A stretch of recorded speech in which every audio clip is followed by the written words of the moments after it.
Oh, yo. Hey. Oh, whoa.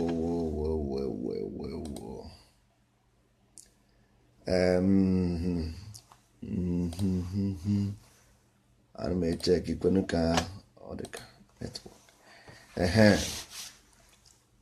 Ndị ọdịnala ekene unu taa.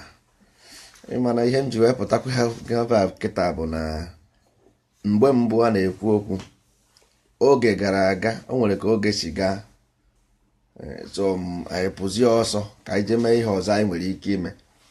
So ndị be anyị si na-asị na nwoke m kedu ihe mere eji wee disapia, onweghị ma na idisapia ha na nsị a na nwanne ịma na ihe a na-eme karịrị ahụ. Onye na-amarọ o nwere ike che na ụwa dị izi, ọ dịghị, ọ bụghị otu aha ka ọ dị. Ihe a na-eme karịrị ahụ. A sị m ụnụ gbaghara, na apụrụ m apụ, mana o nwere ebe m na-eje nji wee pụọ. Onye na-enweghị ebe ọ na-eje ka ihe ọ na-apụrụ, so ya ka m ji wee sị ka m pụta m kwuo, because o nwere ihe m na-ekwu mgbe ahụ ekwucha m ya ekwucha. E nwere ebe m na-akpọ ha afa. Achọrọ m ka anyị wụọ ndị ụka naanị n'abalị a bifo ya naba ụra, ka anyị wụọ ha n'ezigbote anị. Ebe m chọrọ ibido bụ bifo m na-ekwugode, bifo m na-apụta, mma ekenegode eke, kene orie, kene afọ, kene nkwọ, kene ikwu, kene ibe. Ikwu ha na ị ga-awụ ndị ụka naanị, ndị ụka apụọ ọsọ. Ụmagha m ihe ụjụ na-atụrụ ha. Nwanne onye na-enwe ihe obu enwe ihe ọ na-akwafu, ka ihe na-agbara ọsọ. Kedu ihe ịbụ onye ụka, kedu ihe na-agbara ọsọ? Aghọtaghị m. Ọ bụrụ na ihe onweghị onye kpọrọ gị ihe, onweghị onye gwara gị ihe ọbụla, sọsọ ihe a na-ekwu bụ debate, open debate. I wetara ihe na anị anyị, ihe ahụ efevọ ha anyị. Anyị sị nwanne ofevọ ha anyị, kọwara anyị ka o fevọ anyị. According to history, jeje go and read. Ama mma ụna chọkwara ịgụ akwụkwọ ebe a. Anyị kenecha enu, kene anị, kene afọ, kene nkwọ, kene eke, kene orie, kenecha onye ọbụla, kene ndị nwe anyị, maka na ọ bụ mmụọ, anyị bụ mmụọ. Maka mgbe ị na-amụ nwa, isi ị na-amụ nwa ka mmụọ nwa. That means you are giving a spiritual birth. Chi oya with spiritual energy. Ihe ọsọkwa gị kpọọ ya, nothing more, nothing less. Nothing more, nothing less. Because every science is being extracted from space. Because ya bụ ikwu, or ya bụ the home of the creation. And you are the part of the creation, because every science you know today, somebody bring it. Somebody did. All mmadụ mere the science. All mmadụ create the phone, which is the same thing eji eme phone, ka eji eme radio, ya ka eji eme TV, ya ka eji eme x-ray, ya ka eji eme microwave. All the same radio wave. The same radio wave, nothing more, nothing less. So all na ide incapacitated, all na that is na ịdịghị good for nothing. Blame yourself. I mean him direct to you. I mean blame the people who represented you. Maybe your government, maybe the black institution, or whatever you call it. Because all that may allow this philosophy of religion to overcloud you. Kedi, how can somebody put ụwa na west this 25th of Christmas a na-ekwu okwu ọkwa a na-ekwu na sun gara naanị after 2 days, ọ gara 22 ba 24 25 ọ pụta. That is ọ gbara underground. Na Africa oyi ọ na-atụ. Africa o nwere ihe dịka solstice, this winter solstice there. Mana nna agba ndụ na ndị isi ojii ha ma ha ihu na asị na asị. Enwere ihe dịka winter solstice na ka ebe a na-akpọ ya na Kenya,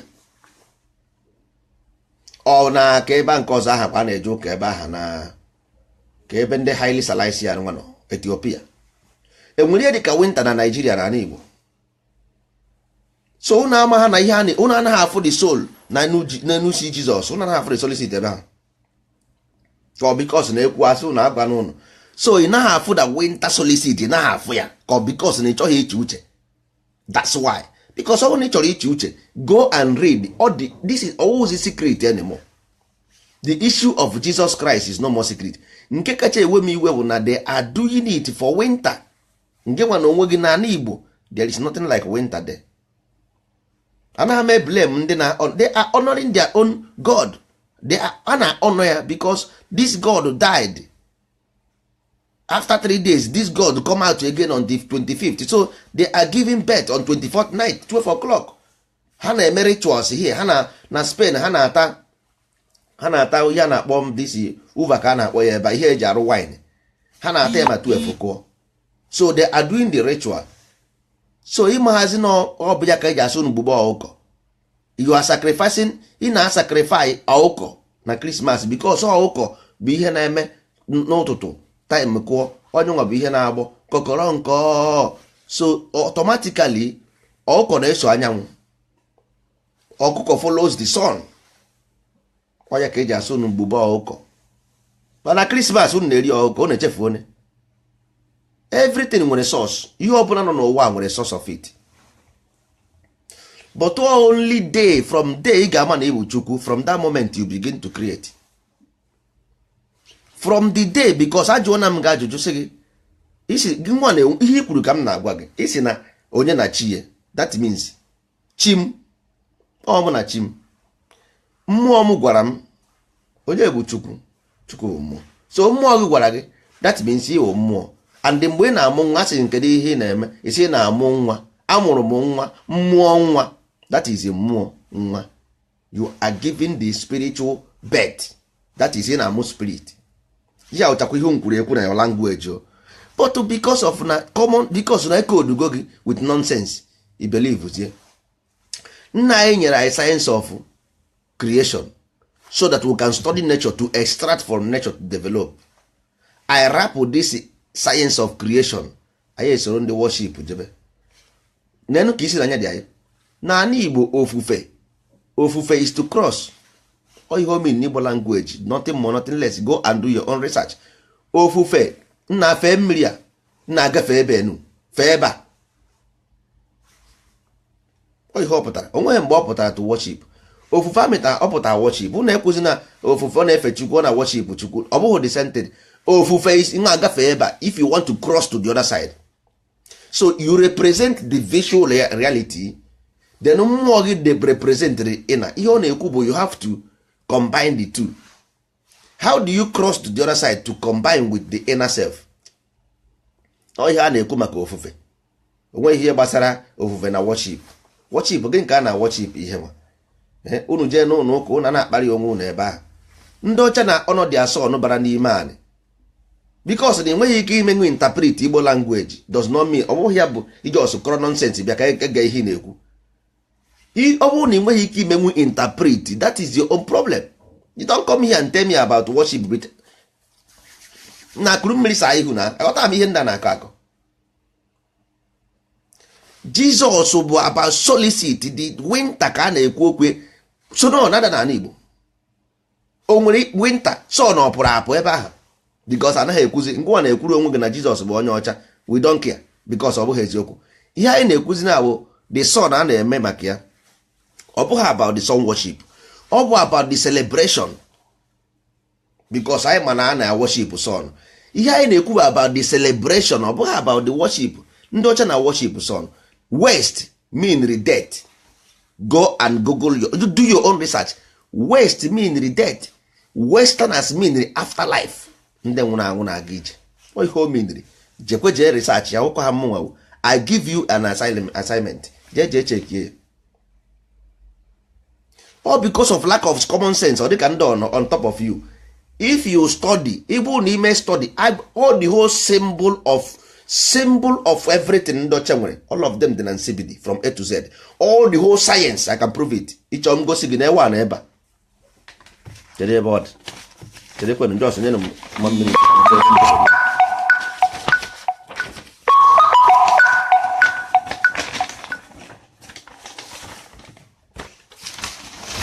Ịmara na-agwa ụlọ okwu na anaghị anụ ihe na ihe adị ebe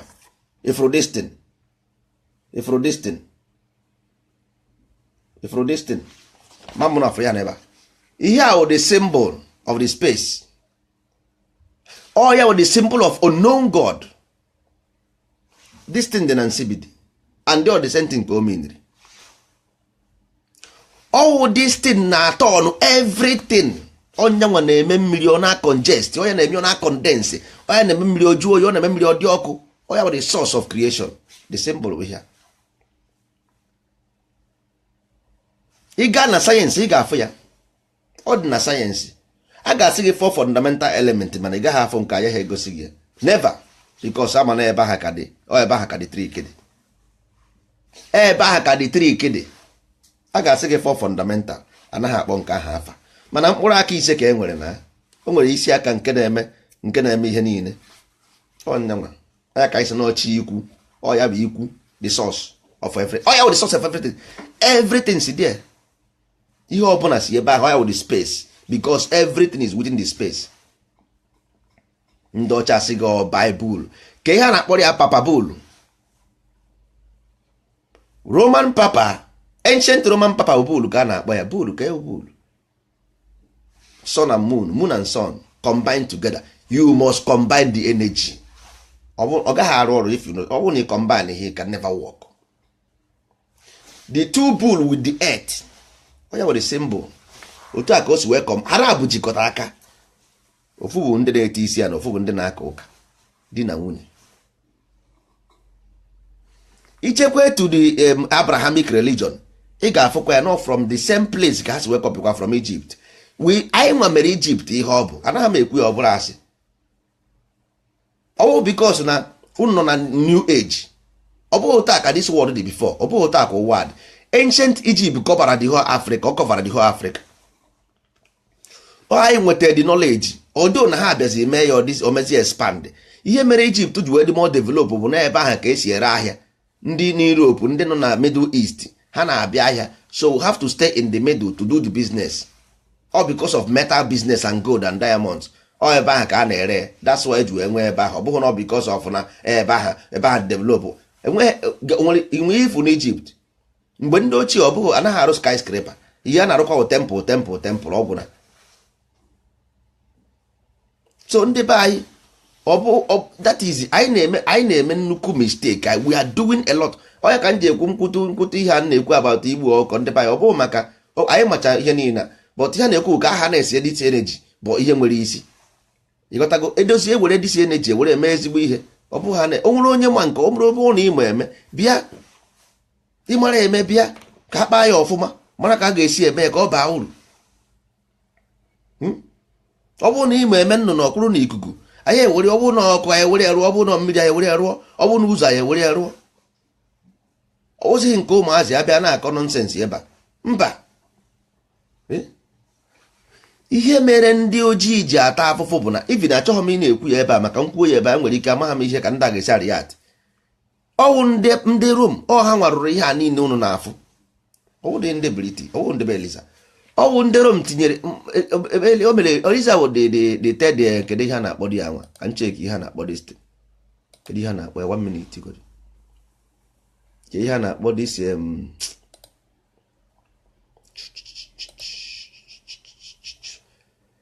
this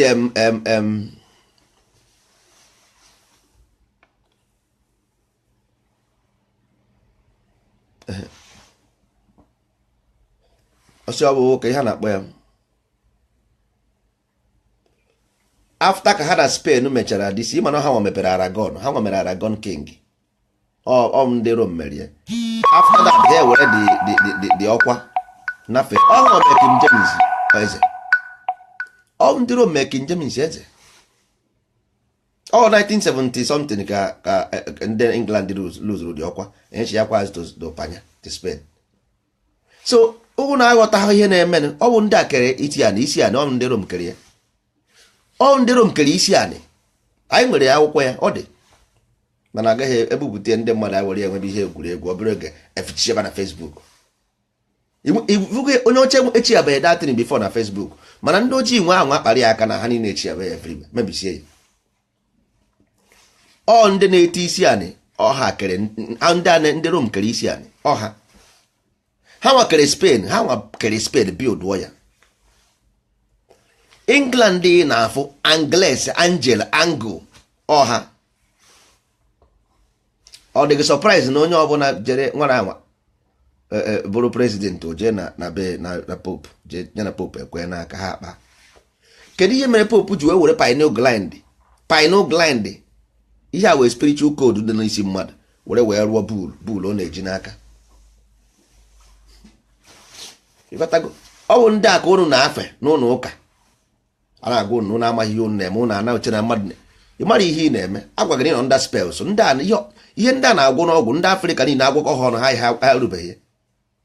ụdị ọgwụ ndị a na-agwọ ndị Afrịka niile erughị ha afọ n'ịgwọ ọgwụ ha. ihe a bụ ihe a mụtara n'aka ụnụ mana ọ bikos na ụlọ amaghị eyi uzu ya ha mana ihe ọsọ gị gwọọ n'ọgwụ ịgwọ ọgwụ egbe mgba gị pistol ọba ha abụrụ m AK-47 gbarie gị ama m na mgba gị abụrụ ọjụ ịba agba gị pump action. ma ndị Afrịka bụ ha bịa ha edebe ahụ na ịgwọrọ ọdechi nwanne ọdechi abụghị maka pump action.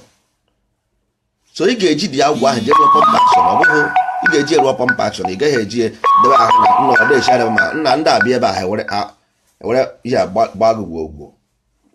so ha mana ọ bụghị ọgwụ bụ ị ga-eji wee nweta source of energy ị ga-eji wee bịa oduo.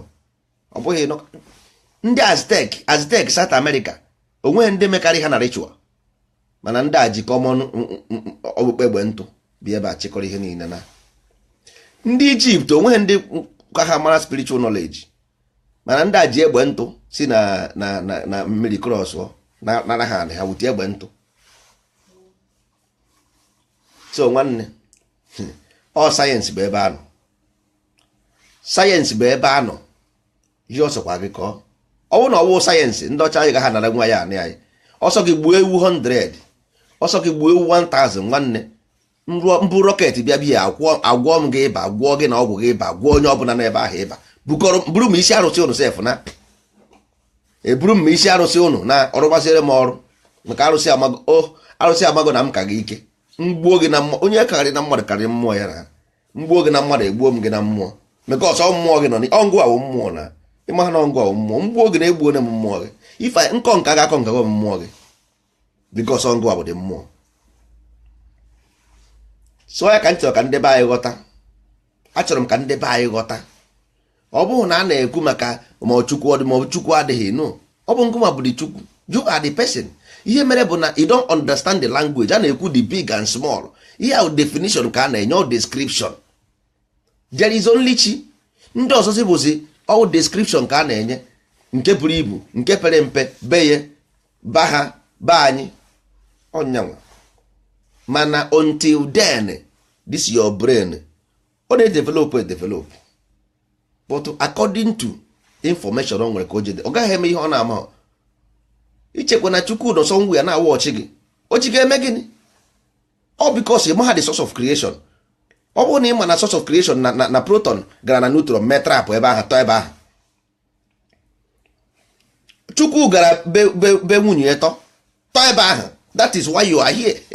so ọ na-achọkwa ka ọ gbago elu ị na-edochigha ya azụ and the worst thing bụ ịdochigha ya azụ ị nwere ike the next one ebe a na anụmanụ because ị na-achọ ịgba ọsọ he want to go spirit want to go ebe o si bịa ọ dara ada gwasị gị na ada m ada nara ịma na ọ dara ihe a Chukwu jere ọnyanwudude ijiji jere amamihe jere ime na Scobwest ji ebe ahụ ọtọ onye ka a na-akpọ electron and proton gara na electron jidie biko electron bụ dị na drag ya down ọ na-abalansị ya abalansị ọ na-achọ ịgba ọsọ ọ na-agbaziri na the nucleus na-agbara ndụ ebe ahụ ọ ya generation ahụ na vibrate o generate ya mmadụ the particles a na-agbazi katakata ọ na-achọzi how to imagination creation how do I escape from here ọ ya bụ ebe ị nọ so ọ chọrọ ka o use oge wee feel the consciousness gbagokwa ebe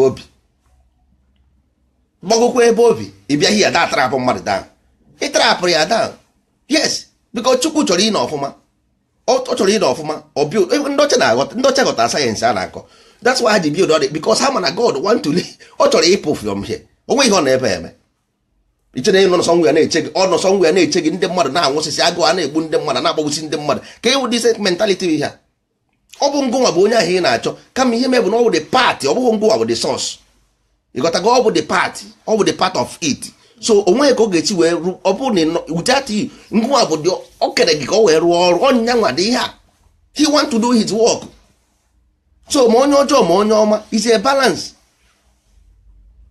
ọ bụ ngwa bụ dị onye na-anyachi dị moto ngwa hold the vehicle so ngwa na-anya nchewa Chukwu azụ you are the person na drag Chukwu back so ọ bụghị about onye nwa ya punish gị. No, dragging chukwu back, you will pay the consequence. ị ga-akwụ the consequence, you will pay by dragging chukwu back. All the same atom, proton, electron, everything nọ n'ahụ gị, onye nwa will pay because the ihe generate mkpụrụ onye kụrụ ka ọ na-aghọ. Mkpụrụ onye kụrụ ka ọ na-aghọ. So I wonder if you harness into the science, because all from your house you take. Every science is there. This wave in afọ eji eme radio or ya ka eji eme TV. If you found one information, you can use your 20 informations. Only one information you can use only one radio wave. Ya ka eji eme TV, ya ka eji eme telephone, ya ka eji eme microwave, ya ka eji eme X-ray. Only wave. Ibute nnu, ị ga-eweta bicarbonate, ị ga-eweta nka, ị ga-eweta nka, ị ga-eweta nka, ibute cassava, ị ga-eweta ethanol alcohol, ị ga-eweta nka, ị ga-eweta iweta metal, ị ga-eweta aluminium, ị ga-eweta lead, ị ga-eweta gold, ị ga-eweta stainless. Once you find one information, thousands of information n'ime.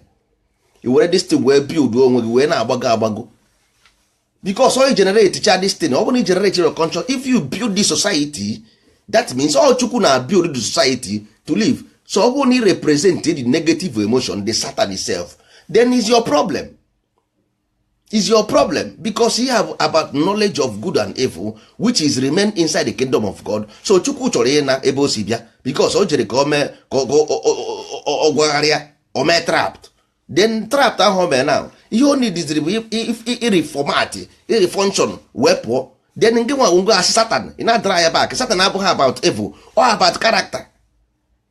Ọ bụghị about onye Igbo. No, it's about character. So your character na drag chukwu back. Ọ ya ka ndị ọcha ji wee nye $1 and pounds so that you can just na-ezuzugharị.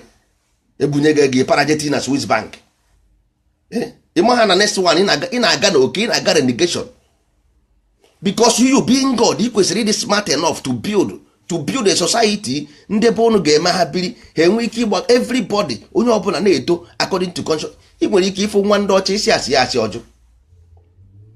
Onye ojii na-eje ụka ọfụ onye ọcha na streeti ego onye ọcha dapụ ọ na-echekọgasị iko were ya, mana enwere ike ego ga aha dapụ onye ọcha ma ọ bụ nwa bekee ka mma akpọ ọ bụghị onye maka ndị anaghị achọ ọcha ndị ahụ pel nwa bekee asị gị na ekwe ego gị dapụrụ iwere ọbịa bụ ihe ha chọrọ ime. Ha chọrọ ka nwa asị ebe ahụ pụta ebe ahụ ọ pụta dị ọ na-agbaga next life ị nweziri ike ị nọrịzie very close to God, nọrọ angel to the kingdom, very close to the kingdom. Ị nwere ike ihe ha abịazidi ebe a sef maka ịrịa na-arịa. Mana nke anyị na 90% even 80% of ndị be anyị na-aga renegation next life and direct because ihe ahụ particle na-egenerate. Forget ya about ị na-efili na ịbụ mmadụ enwe ga-abịakwa ọma ihe eje ọkụ mụ eje n'igwe. No, it's about God. Ọ bụ chukwu chi na-eme those things. Ọkwa sayensị egbuo ndị a sayensị ọ bụrụ ma sayensị unu si na ha ma sayensị, how do they build all these things? Ibu plane bụ mmadụ 200 arienu chekwa ya eche mmadụ 200 ka o bụ arienu. Onye okooko agaghị emenwu ya. Onye okooko agaghị emenwu plane ọrịa with 200 person n'ime mbadụnụ anaghị akụ dị akụkọ ha akọ. So check ya check ya. Ifugo atom before you never see. Mana enwere machine eji were air. Enwere machine eji capture air. Marazi ebe mmadụ nwere ike ime research wee nweta machine eji capture air. Ije na lab were the air store ya somewhere before the air change to something else. So ihe abụ o gosiri gị na ngụ abụ dị chukwu a na-afụ anya. Only God you can see is you. Only God you can see is you. Because always a thing of the mind. Always a thing of the mind. So can you bring that mind into a reality and create something so that your society will become that in your mind nature? You are worldly. You are worthless. That's why enye gị 20 pounds 20 million pounds ire family unu ree village unu niile were the money je tinye na bankị ndị ọcha na bankị nwa bekee a na-emeri anịga na-akụsa na-emebi your land for nothing sake everywhere burning oil burning gas burning carbon every day n'ụka enwe ụka bụ wayo because ọ bụghị ngị wetara ya ọ bụghị because ama na ọ bụghị ngị wetara ya ha dịbi nọ ngị wetara ya amara m ihe m kara ịgwa gị mana ama nọ ndị ama m ndị wetara ya I know why they brought all control mechanism Rome sị na ha ga-control the world with this thing then say by their mouth that they will rule the world with this philosophy ha from Egypt ha sị that this hey, so this thing happens we will rule ọkwa ihe ha kwuru ọwụ m kwuru ya is there Jesus Christ bụ about the sun going under because of winter na ana Igbo enye nwere winter mba ka ekwenye ha anyị na-agụ ọ bụwazi about white man or not white man ihe a na-ekwu the ritual a na-eme during that Christmas time the ritual is about the sun going under 22 pụta na abalị 24 na abata 25 ya ka o ji mụọ ya they are celebrating a na-eme ritual anyị enweghị sun anyị enweghị winter na so anyị ga-emenụ nke anyị na sun anyị because anyị nwere anyanwụ so anyị ga-eme nke anyị according to anyanwụ anyị with honoring their own system of life of nature ha anyị ga-eme nke anyị na ọ bụghị about competition it's about knowing si na nkụ dị na mba na-eghere mba nri mana because na anyị ndị otu anyị onwego ndị otu anyị gara the other side ị na-ekuzi ọdịzie ka ọha ka ị na-agwa ọ bụrụ ha ka a na-agba na ọbụ ka ọ ga-esi adịrị onye ọbụla na mma ha dịdbi na awụ me president or gọvanọ na ma ha agakwa gị ha ihe mmeje m jeti lọ mee ya ọ bụrụ lọ isobe ya that's all ị gaghị ajụ mme ya ọ bụrụ lọ i follow it ọkwa ana m ekwu otu anyị na-ekwu na-acha ha bụ onye ọya ha dịdbi na awụ m gọvanọ na mme ya ọkwa ndị Igbo ekecha na autonomous gọvanọ you believe in it ndị Igbo echi asị mgbe e nwere Anambra na Imo bụ ụmụnne unu m ekele udo dịrị unu dịkwara m efuru Anambra aba Ebonyi ịza akwa na Ebonyi from Anambra na Imo eke Abịa ịzarakwa Abịa so ha na-ekwu otu ahụ ọjọọ ka nna akọrọ n'okoro mara ihe ha gọvanọ kwuo ya echi you will take it Nigeria ka steeti echi you will be even ha na-asị ha ka ha steeti ọfụ ọ bụrụ na Nigeria nke echi na mme ya ọ bụrụ law you will follow but m na-ekwu ya otu anyị because of lack of common sense ndị isi ojii lackịrị common sense ọ bụghị asị ka a na-ekwu ekwu ọ bụghị arụ because o nwere ebe mmadụ ga-eme one reason mmadụ kwesịrị ịjụ onwe ya ajụjụ kedu ihe anyị ji wee bụrụ sacrificial lamb of the whole world ma nwa ndị Malaysia ụnyaahụ ma Thailand ụnyaahụ ndị isi ojii wụrụ sacrificial lamb na America Obama bụ president but upon that a na-aga na street otu agbagbuo onye ojii nothing why because of the source of ndị ojii which is Africa ha na-anwụ if you cannot respect your own brother your own child idebe ahụ na ị na-eme anya religion na ọ bụ Christian ma Muslim ke ndị ọzọ ga-akwanyeziri gị how would they respect you if you don't honor if you don't value your own brother how will somebody else value your brother? Africa never value black people. Why will ndị ọzọ value African people? Tell me why. Because our religion had it been African believe na their own superiority of their mind. Onwe mgbe Africa ga-egbu Africa. Also religion mere ihe Africa ga-eji egbu African person ọ gwụna. Because only believe in African spirituality or African way of life. Igbu African person ga-adị gị hard. Because anụ gburu ọkwa gburu onye be ya.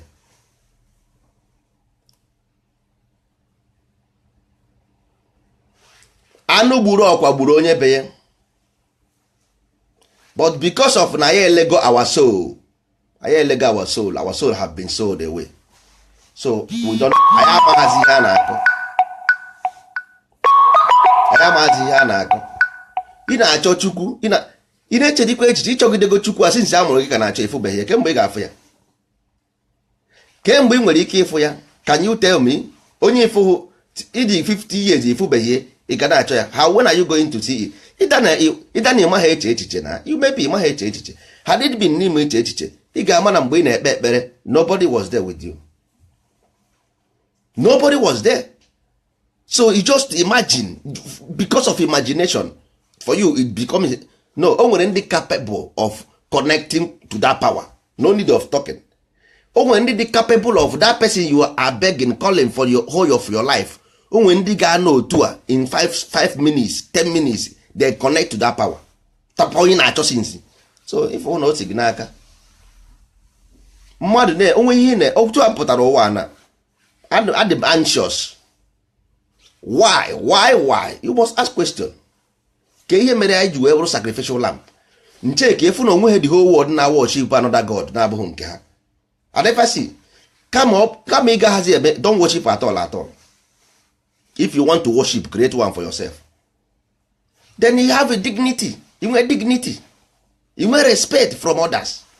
Because a man need the capable of controlling your people, because religion of control. So control your people with this idea. Idea of this God. Control your people. Lead them a way of moral. Lead them away so that this soul will grow. Catholic or assembly or no. Bring them up in a way so that ha ga-enwe a mind of moral. Ọ ga-eme mmadụ na-abịa sefu ihe mmadụ dapụ were ya nye ya. That is life. Ọ bụghị about ụka ọ na-eje ma nke ọ naghị eje. I don't care whether a Catholic or Siemens or ijere ụka ma ọ ije ha ụka. But ihe a na-ekwu bụ na ndị wetere gị to take your mind. Oh yeah, with the problem had it been na these people wetere ihe na-abịa na-arụ company na anyị na-akụziri anyị ihe na-abụghị anyị kpebe ekpere na mana na-ada. A teacher mana na Bible ka we deceive anyị. How? Ịmana mana anaghị ada. Why do you tell me that mana na-ada? Ịmana anaghị eme mmiri ọghọ mmanya. Why do you tell me so? So that I will believe in nonsense miracle. Ị na-asa eji 5,000 fish, 5,000 bread, loaves of bread, 5 loaves of bread and fish feed ndị mmadụ. And ịmana asị, here just to make your mind believe in miracle exist. And ịmana miracle anaghị eme exist. Na ọ bụrụ na ịrụ ha ọrụ ị naghị eri anything. Na onye nwe ihe obu enwe ihe ọ na-akwafu. No onye nwe ihe ọ kpasara enwe ihe ọ na-ele. Then why do you make all this nonsense miracle for me to believe? Why? Ya ka nji agụ na ndị abjọs purposely did it. As your secret knowledge. Secret knowledge of what? Amacha m the secret knowledge ahụ ihe ahụ just nonsense.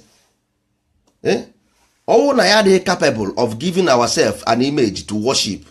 Then ọka mma na anyị nwụrụ. Mụ anyị ha esi anwụ because I'm capable of giving myself image. But ha worship because worship is a language. Go and check the definition of worship. If we are not isi, because you must worship something physical, then God is not physical. Then what are you going to worship?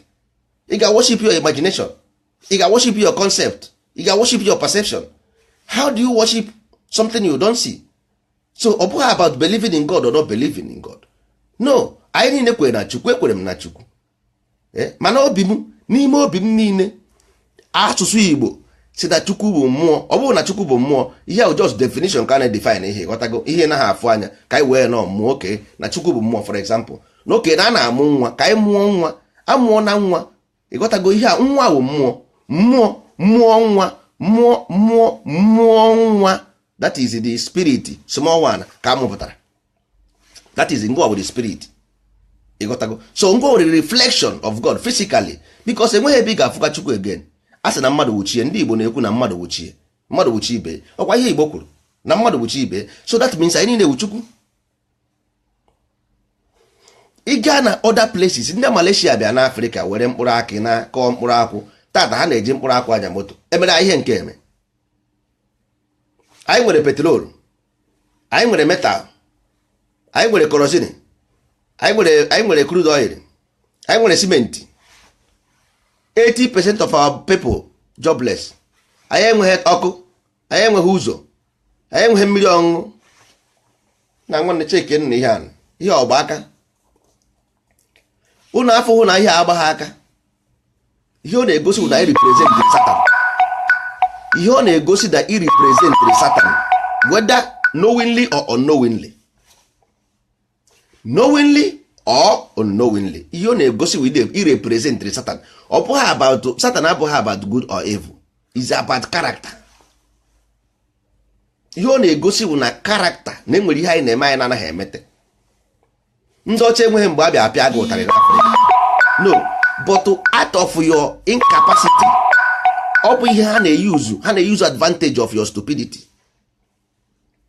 They use advantage of your stupidity, creating a successive environment, political structure or political whatever ideology you want. United Nations never stop you from that. But in Africa, the good in challenging each other, killing each other. If you build a decent society, will something happen to you? Ndị Igbo ga-aga na Facebook everywhere, a ga-egbu, a ga-ata, chita ka ata, chita ka egbuo. Ndị Hausa one ka ifuru na-ekwu na Facebook na a ga-egbu na a ga-ata, mana ha na-egbu gị. At the end of the day, your character will show that na ngụwa na achi na egbu herself. Mana asị ọha na-egbu go, mana because ọ anaghị ezughị ike, ọ dịka ngụwa na-egbu. Maka ine ọ bụ ngụnwa ịpụ ebe a isi gbuo ya tago anwụgo, even nọ ịmadị ọ bụ ngụnwa gburu onye isi na-achị obodo na ọnwụgo n'igbugo ịkọrọ ya ọgwụ ọnwụ na-akụgịrị. Ndị mba mmiri gbaa egbe, ndị Igbo asị ọha gbara. Ọ na-anya ha n'eze na ọ na-anya na ha n'eze na ife ụka isi na-anya dị anyị, ọ na-amakara anyị. Ha sị na nwayọọ nwayọọ ka eji neji aga n'ogwu, nwayọọ nwayọọ ka eji neji aga n'ogwu. Ndị Igbo anyị enwere ordinary political structure. Ndị Igbo enweghị dị ike, they cannot even come together to give a political structure. They cannot do it. Ọ ga-asị why ji wee bụrụ gị, why ji wee bụrụ gị, why ji wee bụrụ onye. All of them want freedom in isolation. All of them chọrọ freedom but in isolation. Na aghọtaghị m nke freedom nke a na-eme n'eluigwe. How can you have freedom in isolation? Is impossible. Onweghị ebe a na-eme. A na-arụgodo ụlọ. If you build your house, ịrụcha ụlọ gị wee kwugo okwu ma ị na-apụ ma ị na-ahapụ. Ị ga-arụgodo ụlọ, build your house. Onweghị onye na-ekwu about ị chọrọ ịnọ ma ị chọghị ịnọ. The planet Earth is your right. You to live here is your right. Mmadụ bịa were ihe gị, ị nwere right isi anya gị ihe gị. Ọ na-enu ka ya na wee na-ekwu, ị ga-anọ nna nị na. Ị ga-ebugodo protect go the territory. I protect the territory. I go census mara onu dị. One ka unu dị. One ka ndị Igbo dị na. Today one ka ndị Igbo dị. Nobody knows. Kedu your boundary as Igbo land? Where is your boundary? Nobody knows. Kedu ebe a na Igbo today? Nobody knows. As your 5 state. Kedu ebe the 5 state kwu ka ebe bidoro? One ka ị dị. Enweghị one just ana ibe na-ekwugheri. Ndị niile na-achị anyị na ana Igbo na jee gọvanọ ha. Ọwụ na mpe abụghị onye ọsị ya wụ Chibuike Rotimi afọ Igbo ka afọ Yoruba ama m nke ọ bụ abụ nke ị jụrụ ọsị gị otoho na Lagos amụọ ya n'ugwu Awụsa, amụghị ya n'ugwu Awụsa, amụọ na Kafanchan. Ndị ahụ gọvanọ ontili ị mara na onye ọbụla ga-achị gị representịrị gị. Until then ndị Igbo agaghị abụ uru. Ontili ndị Igbo ama na ọchịchị dị mkpa, until then ndị Igbo agaghị abụ uru. Maka ọ na-adịghị izi, everything na-adịghị izi. Ị ga-eme referendum very soon n'ebe. How can you do that? Gwa onwe gị eziokwu, how do you have a referendum without a structure? How? Kedu ka ị ga-esi eme? Ọ dị easy. Talk is cheap. Okwu dị easy. I can say that. I want my freedom. Yes. Ị chọrọ ya, nsogbu adịrọ. Have it. It's another thing. Ị na-eme referendum, do it. Ka mara ma ị ga-eme n'eluigwe ga-eme n'ụwa. Ị ga-enwegodi first a structure in your land. N'ala Igbo ị ga-anọgodi in control of your Igbo land. Control godi Igbo land wee kwubezie ma ndị ugwu ma Nigeria a ga-anọ ma ọ gaghị anọ. Mana ọ bụrụ na ime nwurie o shoro na ị dịghị capable of governing yourself. Simple as ABCD. O shoro na ịdịbeghị matured enough to be. Because ihe ji ekwu ihe a bụ na ọ bụ the same ideology of that church. Ọ bụrụ na o nweghị ike inye nwa onwe ya something to worship, ka eko esi enye nwa onwe ya state to govern. Onye enweghị ike inye nwa onwe ya an image to worship, nye son and children, their children, ndị amụrụ amụ, something to worship, to believe in their own color of skin, in their own mind. Onye believe na a skin color is superior than his own. Onye believe na somebody else is better than him. Onye a na-ekwu okwu about a place to call home. Mba. Until you change your sign, your mentality, until you change your mind, until then, ịdịghị capable. ihe na-use emotion, you just have an emotion. Onye ọbụla nwere emotion, onye ọbụla nwere sentiment. So what you have is sentiment and emotion, not a knowledge. Not inwebeghị knowledge of rulership or leadership. Inwebeghị ihe na-akpọ conquering mind. You cannot even conquer your own people. How can you conquer? How can you govern? Inwebeghị develop a mind or a mind of understanding or a mind to compete, because ihe anyị nwere human race. I na also competition. So you will be the mind to drop a religion given to you by somebody else. You will be a mind to isolate yourself from a mental slavery. You know about governing yourself. That is emotion and sentiment, not a reality. All emotion and sentiment is not a reality. All you just what you want. Even when we have marriage, actually mean moto. Man, we have ego moto. You got to go. And the man him be me when we ego moto. Man, achọrọ m ịnya moto, so achọrọ m ịrụ ụlọ elu, but enweghị m ihe mmemme were ụlọ elu. That is it. Achọrọ m ịnọrọ onwe m, I want to be on my own, but amaghị m ihe m ga-eme to be on my own. Ịfụhụ na nwanne ị ga-aga n'akwụkwọ, ịgacha akwụkwọ, ime rizọtụ, ịpas ya, iwerezie nyemazie mmemme, ị ga-eme ma ị gaghị eme. So ndị Igbo, si develop on your mind. Develop your mind. Develop your mind is your right, and until then, until you develop your mind, nwekwe ihe ga-eru gị aka. Ọ bụrụ anyị ya nke afọrọ afọ, ha ga-adarakwa ahịa na-ekerịta ife na abụ, ọ ga-eme ụnụ n'anya, because onweghị ya anyị pasịrị. Necha na Nigeria, common Nigeria nkịtị, PDP ọkwa onye Igbo founded PDP, APC ukwu onye Igbo founded APC, mana o nwere ike na-akọ ya onye Igbo founded APC onye Igbo founded PDP ọ naghị egosi unu na-aghọta ihe a na-akọ. Ọ naghị egosi unu na-aghọta ihe a na-akọ. Onye Igbo founded PDP, ya founded APC. Onye Igbo founded Nigeria, onye Igbo wepụtara ya Nnamdi Azikiwe from aka ndị ọcha. Mana today ị na-agba last, o gosiri na ya mara eme. Hapụrụ ihe aka ndị ma eme ya. No, everybody I ga-eme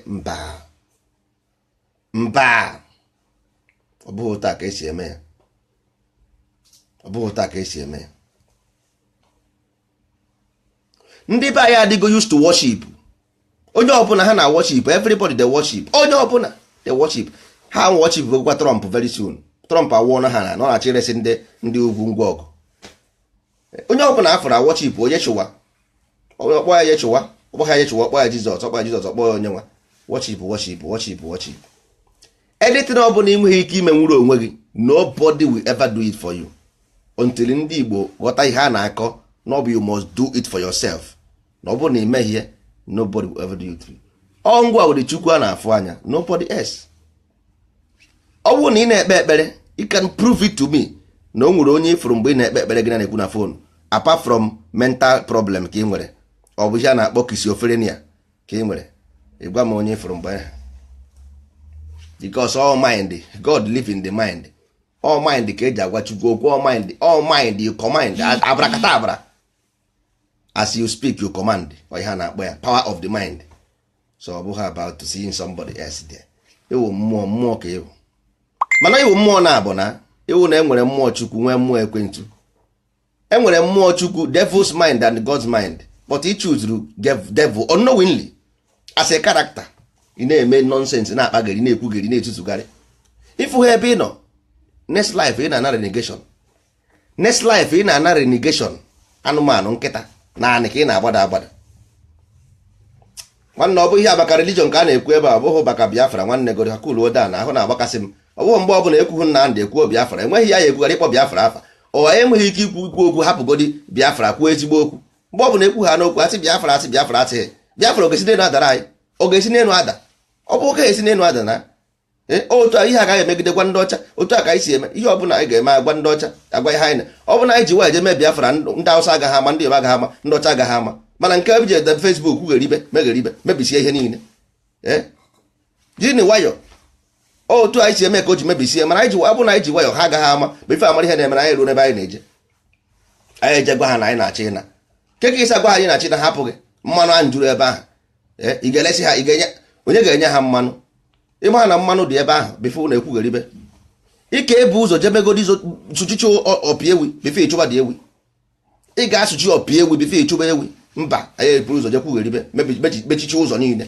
Kịta na we have stuck in the middle. Stuck in the middle, talalala, I love you, paralala. Stuck in the middle, paralala, aha, aha, aha. Stuck in the middle, paralala, aha, aha. I stop going in the middle. Ọ na-afọ ya. A na-agwụ na okwu na ya bụ ihe m kwuru ekwu si 2012. No. Anyị eje nyochie nsi ụzọ na. Ka ebe anyị na-eje na jebe adịghị mma, naba adịghị mma. Ọ bụrụ na anyị sụchisiri ọpị ewi, ba anyị na-enwe ndị agaghị ama ebe anyị nọ, ha agaghị ama ihe anyị na-eme dị sef.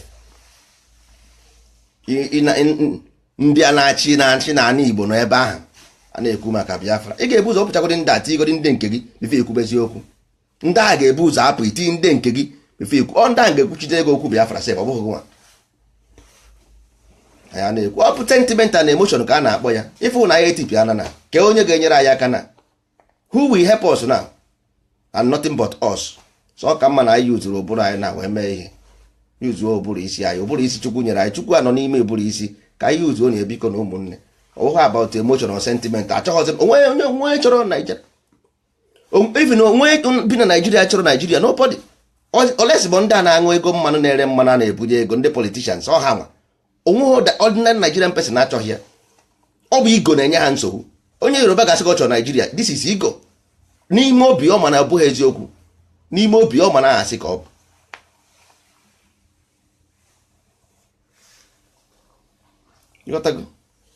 So ka mma na ọ bụ ọdịnala nwanne m. Ọdịnala bụ ihe ọya nwe ya band ndị Igbo together.